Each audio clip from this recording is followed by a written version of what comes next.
नमस्कार दोस्तों, आज हम चर्चा करने जा रहे हैं शिक्षा का अधिकार अधिनियम 2009 के संबंध में।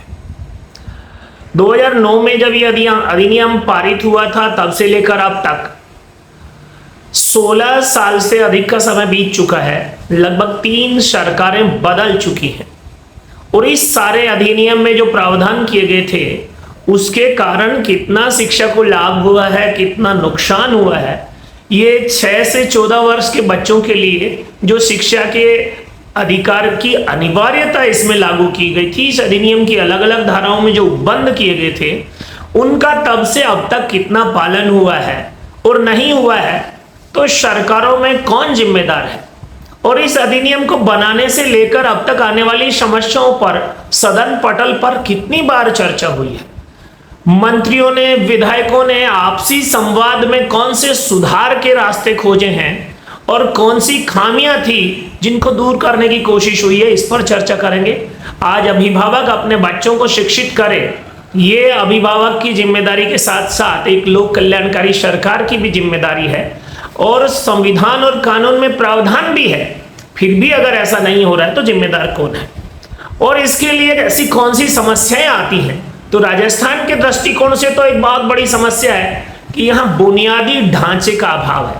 चाहे वो संस्थागत बिल्डिंग्स की बात हो, चाहे वो टीचर्स की बात हो, चाहे वो विशेष प्रकार की पढ़ाई के विषयों की बात हो, बुनियादी ढांचे का छोटा होना, अभाव नजर आना स्पष्टतः महसूस होता है।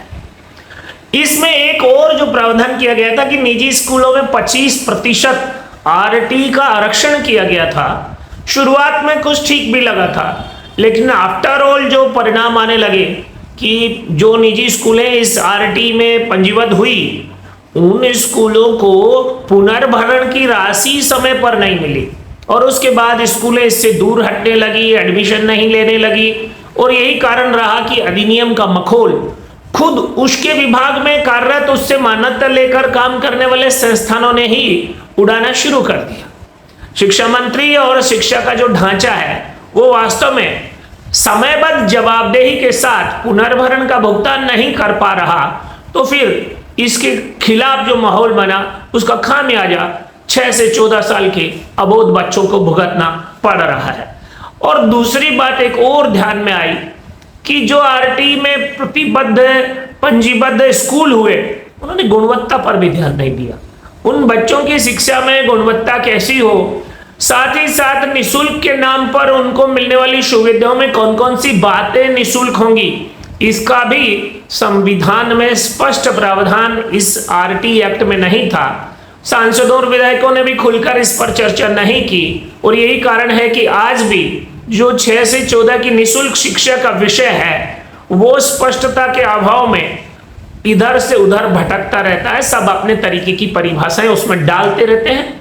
संसद और विधानसभा में बैठने वाले लोगों को आरटी 2009 के प्रावधानों की स्पष्ट चर्चा और व्याख्या की जरूरत थी, जो सदन पटल पर अभी तक नहीं हुई।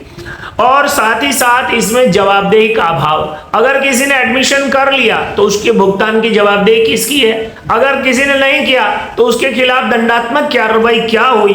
तब से अब तक इन विषयों पर भी कोई स्पष्टता डिजाइन नहीं हो पाई और इसीलिए 6 से 14 साल के बच्चों के शिक्षा के अधिकार का अधिनियम होते हुए भी उन्हें शिक्षा के उस मूलभूत अधिकार से वंचित रखा जाता है जिस पर कानून उनको अधिकार देता है। और यही कारण है कि हमारा देश कानून से चलता जरूर है, लेकिन कानून कितना चलता है, कानून की कौन कितनी मानता है, ये विषय आज भी अनुत्तरित है। और इस सारे विषय में 2009 में अधिनियम लागू हुआ तब से लेकर अब तक संसद में या विधानसभाओं में इस एक्ट पर कितनी चर्चा हुई, राजस्थान की विधानसभा में कितनी चर्चा हुई, शिक्षा मंत्री को, जनता को जरूर बताना चाहिए। निष्कर्ष रूप में मैं इतना ही कहना चाहूंगा कि इस सारे शिक्षा के अधिनियम विषय पर एक तो गुणवत्ता और एक संसाधन विस्तार पर ध्यान देने की जरूरत है।